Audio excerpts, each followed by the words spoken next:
سب سے جامع آیت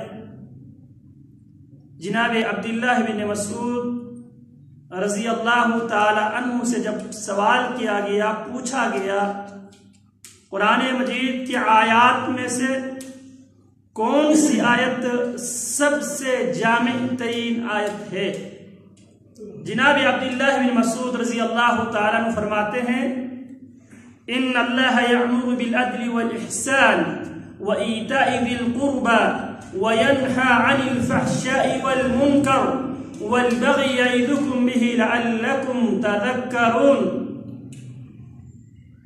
اس آیت کے اندر اتنی بڑی جامعیت پائی جاتی ہے، اسی لیے عمر ابن عبد العزیز المجدد على رأس المئة، جو پہلی صدی ہجری کے جو مجدد تھے عمر ابن عبد العزیز، جس کی عدل و انصاف طرز حکمرانی کو مد نظر رکھتے ہوئے مؤرخین اس کو الخلیفۃ الخامس الراشد، پانچواں خلیفہ راشد کے نام سے تاریخ جانتی ہیں عمر ابن عبد العزیز رحمہ اللہ۔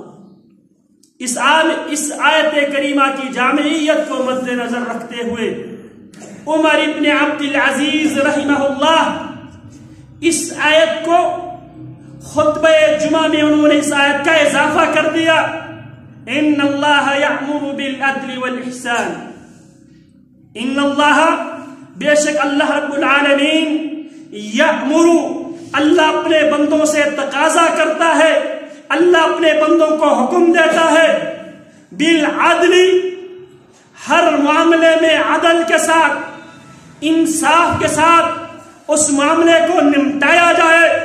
اللہ کے بارے میں عدل یہ ہے اللہ کے مقابلے میں کسی اور کو نہ پکارا جائے، نہ کسی سے مانگا جائے، نہ کسی کے بارے میں یہ عقیدہ بنایا جائے، یہ عقیدہ اپنایا جائے، وہ بھی اللہ کے مقابلے میں یہ کام کرنے پر قادر ہے۔ عدل محمد الرسول اللہ صلی اللہ علیہ وسلم کے معاملے میں، پیارے پیغمبر کی بات کے مقابلے میں کسی بھی امتی کی بات کو ترجیح نہ دیا جائے۔ جس طرح اللہ کی وحدانیت میں کوئی شریک نہیں ہے، اسی طرح محمد الرسول اللہ صلی اللہ علیہ وسلم کی رسالت و نبوت میں بھی کوئی شریک نہیں ہے۔ اللہ کی وحدانیت توحید معبود ہے، محمد الرسول اللہ صلی اللہ علیہ وسلم کی رسالت و نبوت توحید مطبوع ہے۔ ان اللہ یأمر بالعدل، اللہ کے معاملے میں بھی، رسول اللہ کے معاملے میں بھی، اور آپس میں بھی عدل اور انصاف اس کی تقاضوں کو پورا کیا کرو۔ وَإِذَا قُلْتُمْ فَاعْدِلُوا، جب کہیں پہ بولنے کی نوبت آ جائے تو وہاں پہ فَاعْدِلُوا، عدل سے کام لو۔ اللہ اکبر کبیرہ۔ وَالْإِحْسَانِ، پہلا حکم اللہ عدل کا دیتا ہے، دوسرا حکم احسان۔ ایک ہے احسان مع اللہ، ایک ہے احسان مع الخالق۔ الاحسان ان تعبد اللہ کأنک تراہ فإن لم تکن تراہ فإنہ یراک، یہ وہ احسان ہے ان تعبد اللہ، تو اپنی اللہ کو اس انداز میں اللہ کی عبادت کرے، کأنک تراہ، گویا تو اپنی آنکھوں سے اپنی اللہ کو دیکھ رہا ہے، یہ احسان ہے۔ اور ایک احسان مخلوق کے ساتھ ہے، جس طرح اللہ رب العالمین نے بنی اسرائیل کی بات کو قرآن مجید میں کوٹ کیا۔ بنی اسرائیل قارون سے مطالبہ اور تقاضا کرتا ہے وَأَحْسِن كَمَا أَحْسَنَ اللَّهُ إِلَيْكَ، قارون تو بھی انسانوں کے ساتھ اسی طرح احسان کر غریبوں کے ساتھ تو بھی احسان کر، جس طرح تیرے رب نے تیرے ساتھ احسان کرتے ہوئے تجھے مال دولت سے مالا مال کر دیا ہے، لہذا وفی اموالہم حق للسائل والمحروم وآتوہم من مال اللہ الذی آتاکم۔ ایک ہے احسان اللہ کے ساتھ، ایک ہے احسان مخلوق کے ساتھ۔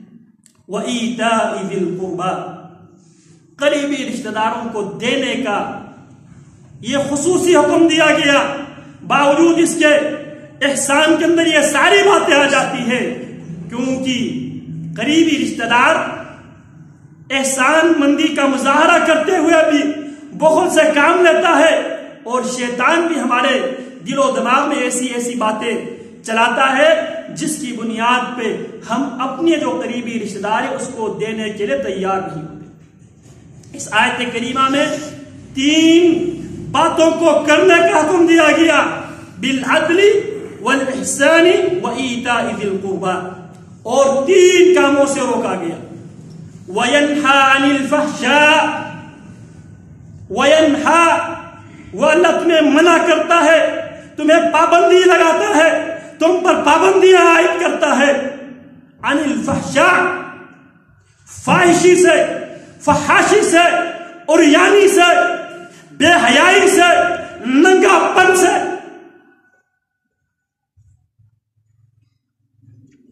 والمنکر، اور تمام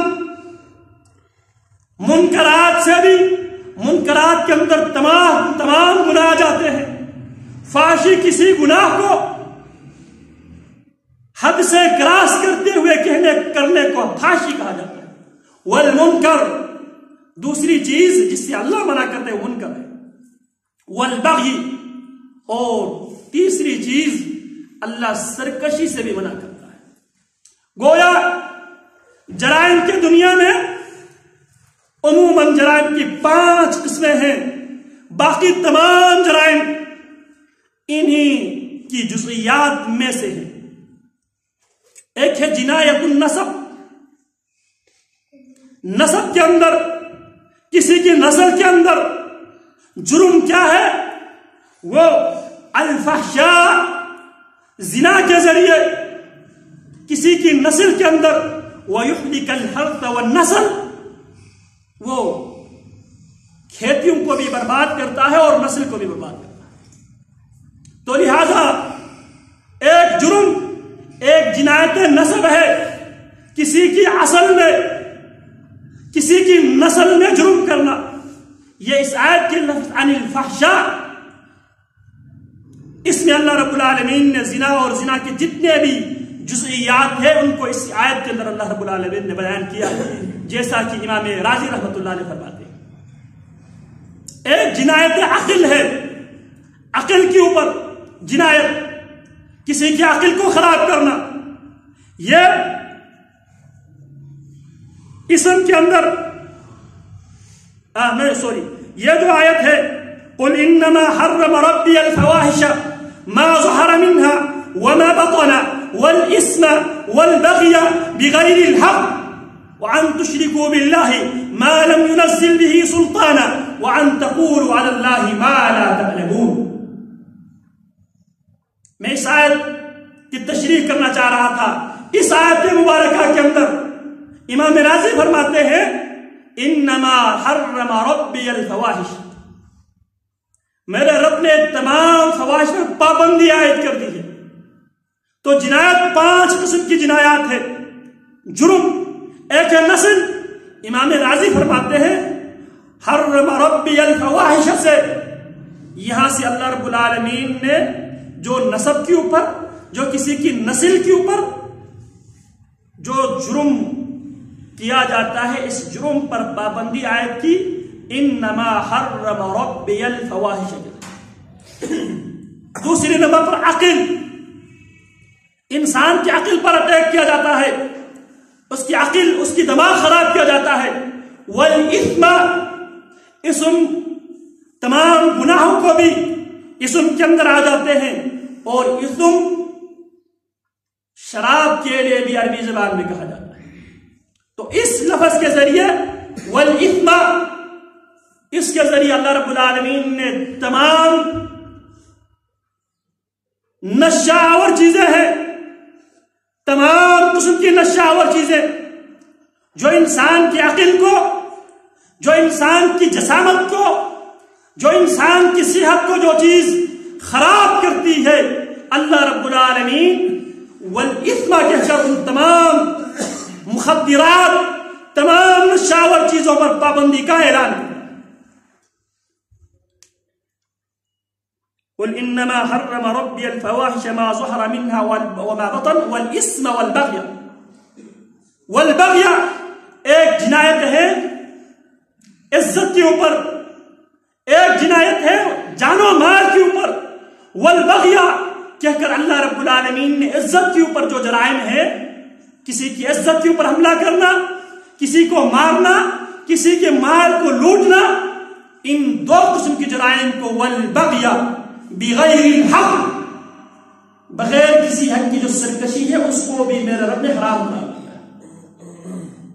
اور ایک جو سب سے بڑا جرم ہے وہ دین میں جرم، اور دین کے جرم کو قرآن مجید کی آیت میں اللہ نے دو حصوں میں تقسیم کیا ہے۔ ایک حصہ جس کے بارے میں عموماً گفتگو ہوتی رہتی ہے، وَأَن تُشْرِكُوا بِاللَّهِ مَا لَمْ يُنَزِّلْ بِهِ سُلْطَانًا، اور کہ تم اللہ کے ساتھ کسی اور کو شریک بنائے جس کو شریک بنانے کی اللہ کی طرف سے کوئی دلیل تمہارے پاس نہیں ہے۔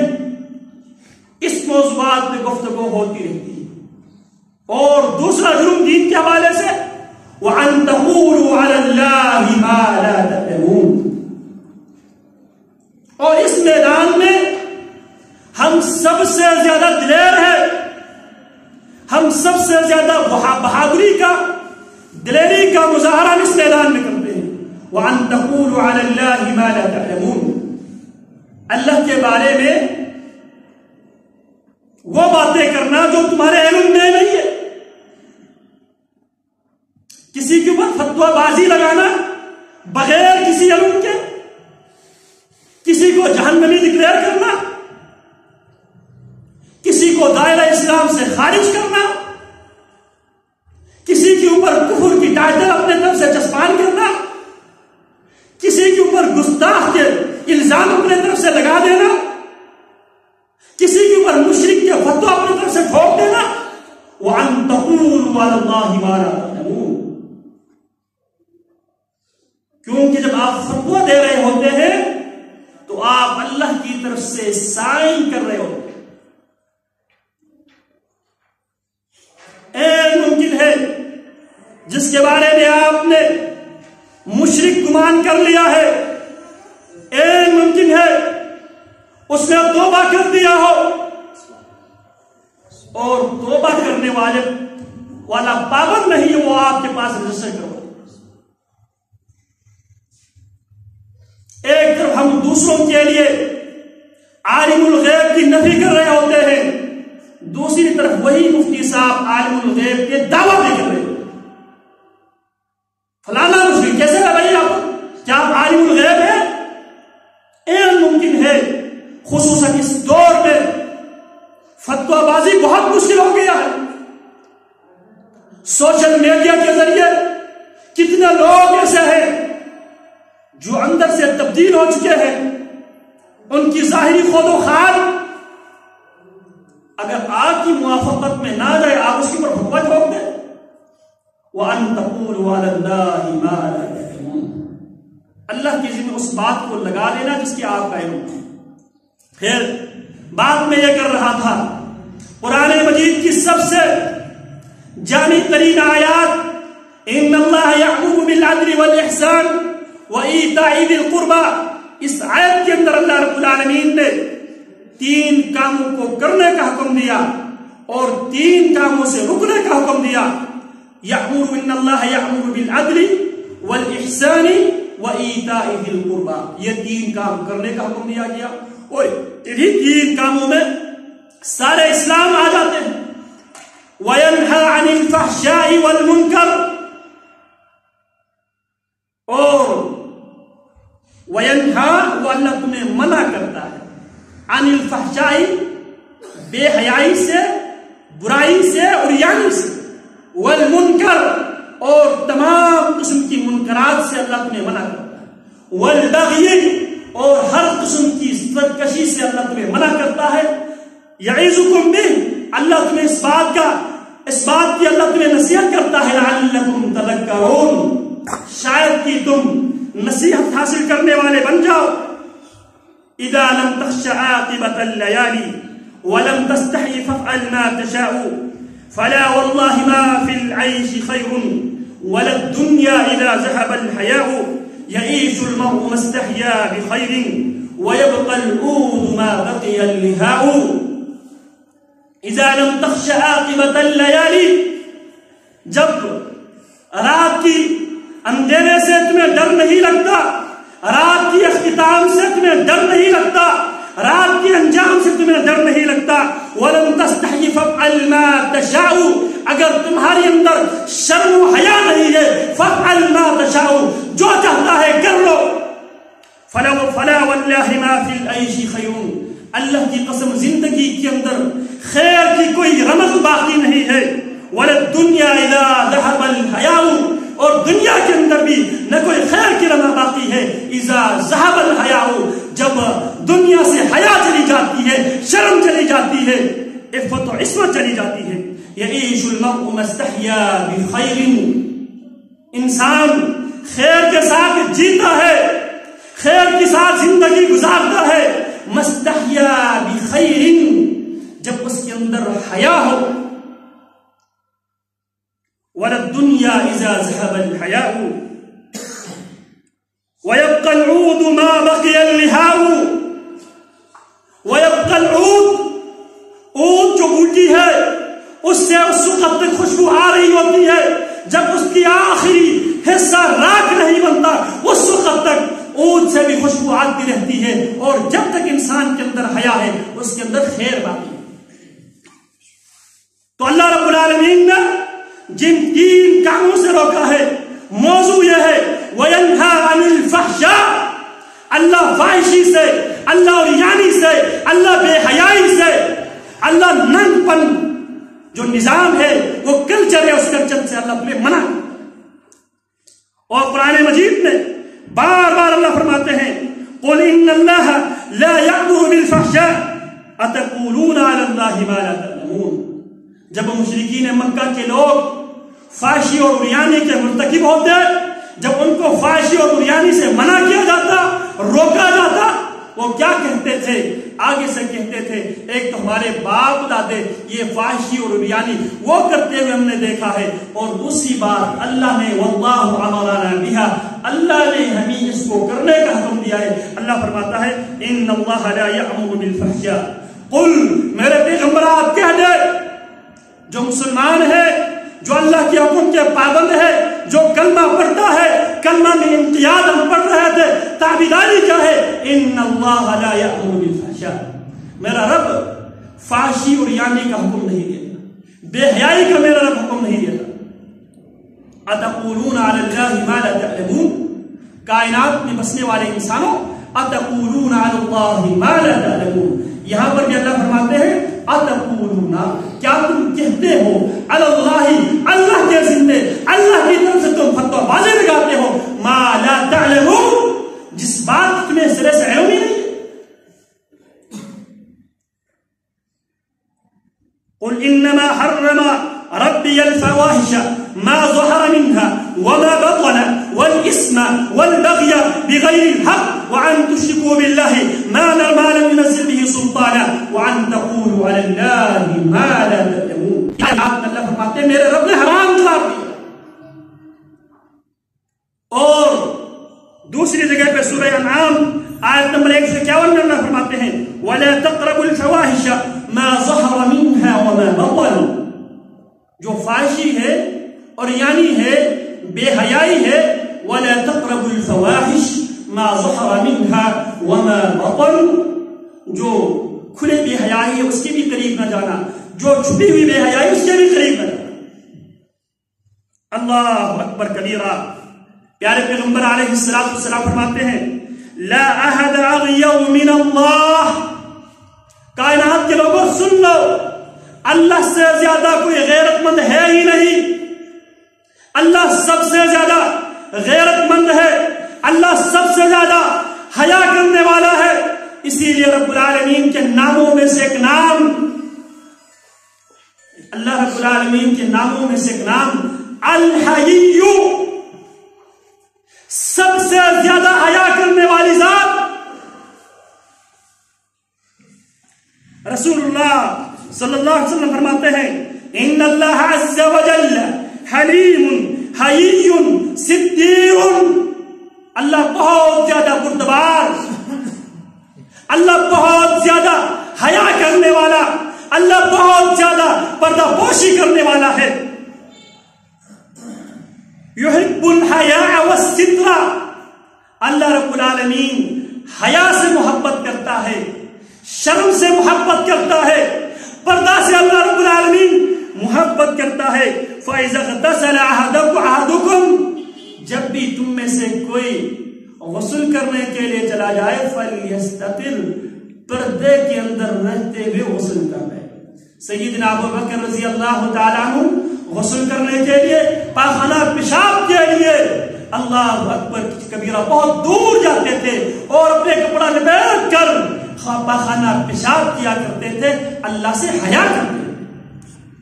اور رسول اللہ صلی اللہ علیہ وسلم خود اتنا زیادہ حیا والے، اللہ اکبر، حیا والے پیغمبر تھے صلی اللہ علیہ وسلم۔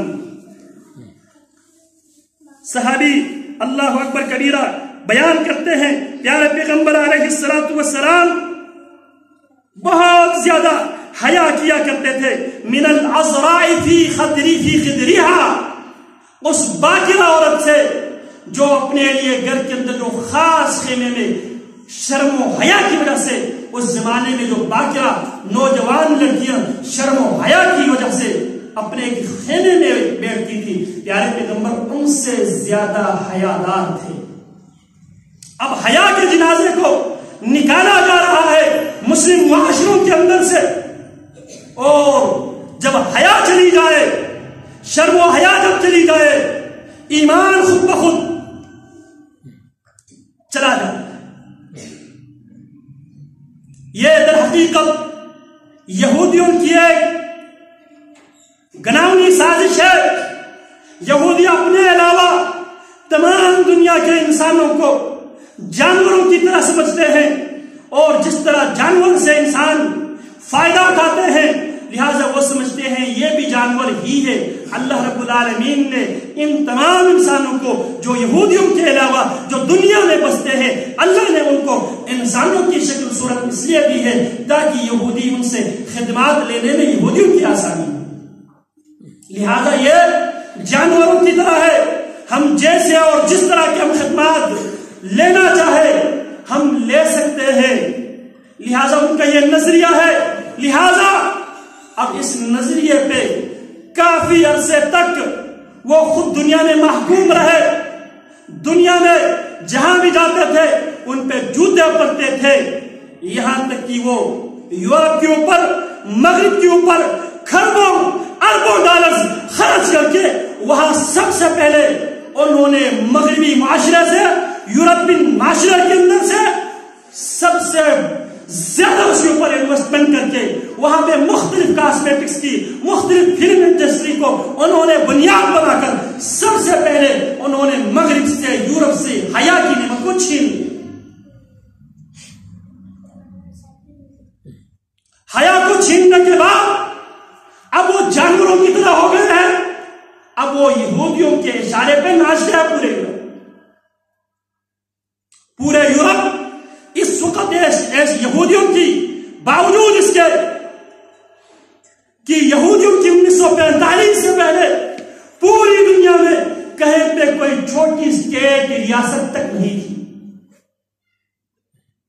آج دنیا کی معیشت پر، دنیا کی میڈیا پر اور تمام طاقتور ممالک یہودیوں کے اشارے پہ ناچتے ہیں۔ یہودیوں نے دیکھا ہر دور میں عیسائی، جب عیسائیوں کے اندر عیسائیت کی رمق باقی تھی، وہاں پہ ان کی فیملی سسٹم موجود تھے. عیسائی ان کو کبھی ہجرت کے ذریعے، کبھی نقطے بخت و نصر کے روپ میں یہودیوں کو بیڑا غرق کیا کرتے تھے. تو یہودیوں نے کھربوں ڈالر خرچ کر کے یورپ کے معاشرے سے حیا کو ختم کر دیا. حیا ختم ہوتے ہی وہاں پہ فیملی سسٹم مکمل طور پہ ختم ہو گیا. آج بھی ہم کوئی سم ایکٹیویٹ کرتے ہیں، جتنے بھی ملٹی نیشنل کمپنیاں ہیں وہ آپ کی باپ کی، آپ کی ولدیت نہیں پوچھتے، آپ کی نام ماں کی نام پوچھتی ہے. کیونکہ ان کے ہاں جتنے بھی لوگ رہتے ہیں اکثریت حرامیوں کی. جب حیا چلی جاتی ہے تو وہ معاشرہ مادر پدر آزاد معاشرہ بنتا ہے. جب مرتا ہے تو ان پہ رونے کے لیے کوئی آنکھ نہیں. فما بكت عليهم السماء والارض. جب وقت کی فرعون مرتا ہے تو ان کو رونے کے لیے آنکھ نہیں ہوتی. اسی لیے افغانستان میں امریکہ اور یورپین کنٹریز کی شکست کے باوجود وہاں پہ اتنے زیادہ احتجاج نہیں ریکارڈ ہوئے. کیونکہ مرنے والے سارے حرامی ہیں. اب اسی گندگی کو، اسی غلاظت کو ہمارے مسلم معاشروں کے اندر لانچ کرنے کے لیے سب سے پہلی فرصت میں وہ جس ہماری ثقافت میں وہ اٹیک کر رہے ہیں وہ ہے ہماری حیا. ہمارے حجاب پر، ہمارے نقاب پر، ہمارے پردے پر حملہ کر کے وہ ہم سے شرم و حیا کی جو عظیم نعمت ہے، جس کی بنیاد پہ ہم ایک دوسرے کے ساتھ محبت کرتے ہیں، مودت کرتے ہیں، پیار کرتے ہیں. باپ بھائی اپنی بہن کے لیے جان دینے کے لیے تیار ہوتے ہیں. خاوند اور بیٹا اپنی بیوی کے لیے، اپنی ماں کے لیے جان دینے کے لیے تیار ہوتے ہیں. وہ قوت حیا کی قوت ہے. اس قوت سے ہمیں محروم کرنے کے لیے اور جس بے حیائی کو میرے رب نے حرام قرار دیا تھا، اور یہ بے حیائی پھیلانا یہ شیطان کا ایجنڈا ہے. اور شیطانی ایجنڈے کا اس وقت دنیا میں سب سے بڑا فرنچائز اس وقت یہودیوں کے پاس ہے.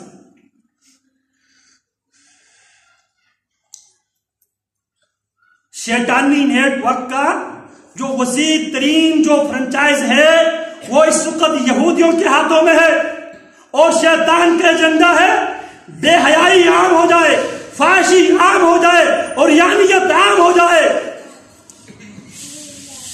نہ آنکھوں میں حیا رہے، نہ معاشرے میں حیا رہے. اس لیے مغربی ملکوں میں حجاب پر پابندی ہے. ایک طرف دنیا کے اندر، فرانس کے اندر، ہندوستان کے اندر مسلم خواتین حجاب کی پہرا داری کرتی ہوئی نظر آتی ہے. دوسری طرف 14 فروری کو آپ کے اسلام آباد کے چوک چوراہوں پہ اسی بے حیائی کو عام کرنے کے لیے آپ کو ہر سگنلز کے اوپر پھول لے کر بیٹھے ہوئے بے حیا لوگ نظر آتے ہیں. ویلنٹائن ڈے منائیے بے حیائی کو فروغ دینے کے لیے اور یانیت کو فروغ دینے کے لیے، بے شرمی کا محاذ ہمارے معاشروں میں کھولنے کے لیے.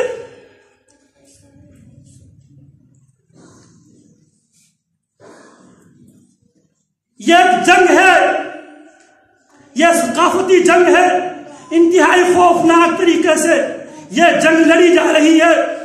ہر گرمیوں کی سیزن میں انتہائی منصوبہ بندی کے ساتھ ڈیزائن کے نام پہ، فیشن کے نام پہ ہر سال آپ کے ملک کی خواتین کے کپڑے 2 انچ ان کو چھوٹا کیا جا رہا ہے. سٹیپ بائی سٹیپ گریجولی ہمیں ننگا کرنے کے لیے آج یورپ جس ہماری فیملی سسٹم پہ رشک کرتے ہیں، ہم سے وہ فیملی سسٹم چھیننے کی خوفناک منصوبہ بندی ہے.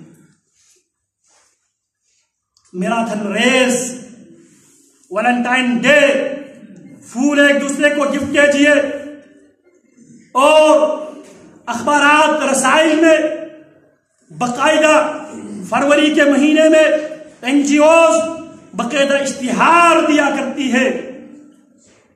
ایک دفعہ میں نے خود اخبار میں پڑھا، ایک حیا باختہ عورت اخبار میں باقاعدہ اس نے اشتہار اور اپنا نمبر دیا ہوا تھا، لڑکا لڑکی فرینڈشپ کے لیے مجھ سے رابطہ کرے، اور جتنے بھی موبائل کمپنیز ہیں انہوں نے بھی اس آپشن کو رکھا ہے تاکہ ہمارے معاشرے کے اندر اس شیطانی ایجنڈے کو عام کیا جائے۔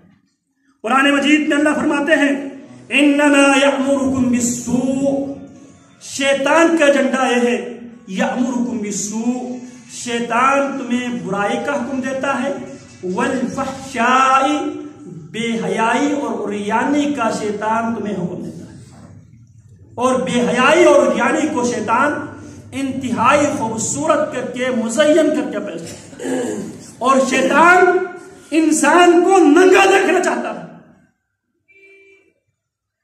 جناب آدم حوا علیہم السلام عموماً لوگ دلیل پیش کرتے ہیں آباء و اجداد کی، اللہ فرماتے ہیں آباء و اجداد سے یہ غلطی بھی ہوئی۔ آدم و حوا علیہم السلام جب شیطان کی بات میں آ جاتے ہیں، شجرہ منہیہ کھا لیتے ہیں، فبدت لہما سوآتہما وطفقا یخصفان علیہما من ورق الجنہ وناداهما ربهما ألم أنهكما عن تلكما الشجرة وأقل لكما إن الشيطان لكما عدو مبين وطفقا يخصفان عليهما من ورق الجنة۔ آدم و حوا جب شیطان کی بات میں آ گئے، جنت کے لباس ان سے چھن گئے، وطفقا يخصفان عليهما من ورق الجنة، دونوں شرم و حیا اللہ رب العالمین نے انسانی فطرت میں رکھا ہے، جبلت میں اللہ رب العالمین نے شرم و حیا کو رکھا ہے۔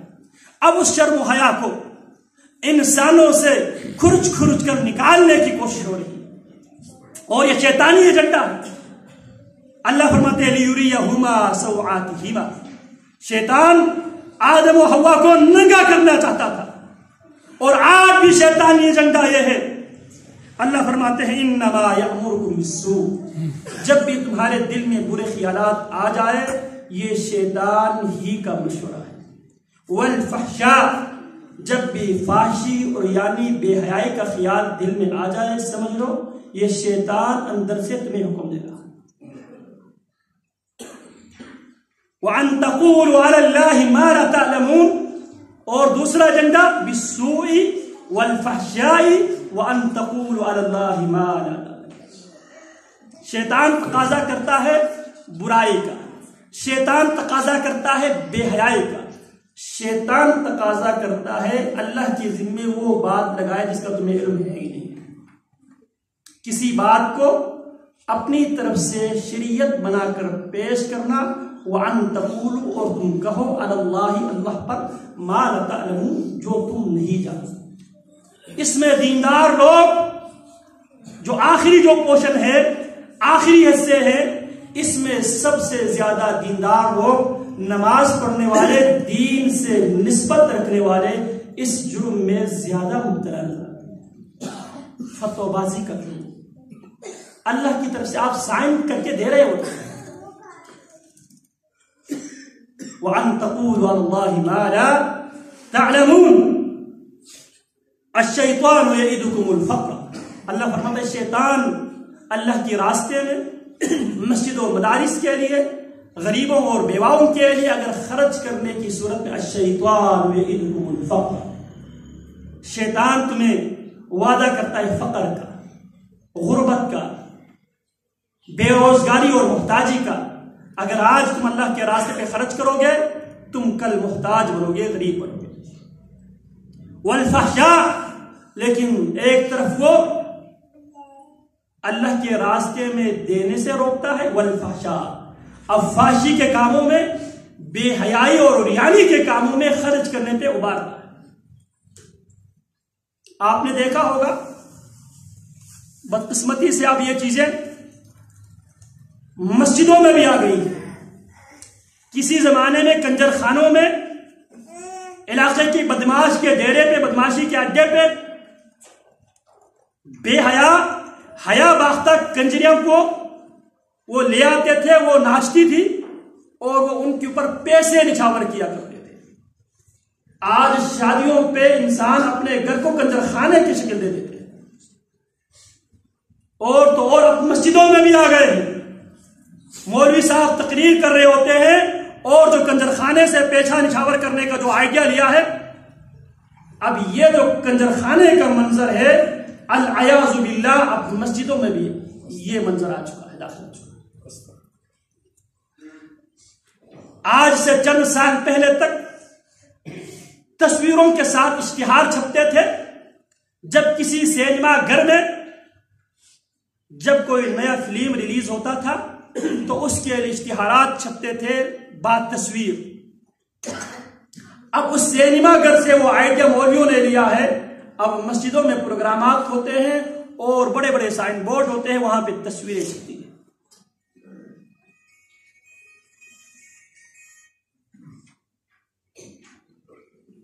بات میں یہ کر رہا تھا، یعیدکم الفقر، شیطان تم سے وعدہ کرتا ہے، الفقر، فقر کا تمہیں وعدہ کرتا ہے، وَيَأْمُرُكُمْ بِالْفَحْشَاءِ، بے حیائی کے کاموں پہ، فحشی کے کاموں میں اور یعنی کے کاموں پہ خرچ کرنے کا شیطان تمہیں حکم دیتا ہے، اللہ کے راستے میں دینے سے روکتا ہے۔ بے حیائی کے کاموں میں، فحشی اور یعنی کے کاموں میں خرچ کرنے پہ شیطان تمہیں مارتا ہے۔ وَمَن يَتَّبِعْ خُطُوَاتِ الشَّيْطَانِ، یہ ساری قرآن مجید کی آیات ہے۔ انما یأمرکم بالسوء والفحشاء وان تقولوا علی اللہ ما لا تعلمون۔ گھروں میں جائیے، سورہ بقرہ آیت نمبر 169 کی آپ مطالعہ کیجئے۔ الشیطان یعیدکم الفقر ویأمرکم بالفحشاء، سورہ بقرہ آیت نمبر 268 آیت ہے، اس کی آپ مطالعہ کیجئے۔ وَمَن يَتَّبِعْ خُطُوَاتِ الشَّيْطَانِ، اللہ فرماتے ہیں یہ ہے شیطان کے ایجنڈے۔ وَمَن يَتَّبِعْ خُطُوَاتِ الشَّيْطَانِ، جو شیطان کے ایجنڈے پر، شیطان کے پرپوزل پر جو چلتا ہے، کیا ہوگا؟ فَإِنَّهُ يَأْمُرُ بِالْفَحْشَاءِ وَالْمُنكَرِ، شیطان ہی ہے جو فحشی اور ریانی کا حکم دیتا ہے۔ رحمان کا ایجنڈا کیا ہے؟ انما حرم ربی الفواحش ما ظهر منها وما بطن والاسم والبغي بغير الحق وان تشركوا بالله ما لم ينزل به سلطانا وان تقولوا على الله ما لا تعلمون۔ یہ رحمانی ایجنڈا ہے، اور شیطانی ایجنڈا کیا ہے؟ انما یأمرکم بالسوء والفحشاء۔ تو محترم سامعین، رب العالمین نے اسی لیے اپنے ناموں میں سے ایک نام رکھا الحی، سب سے زیادہ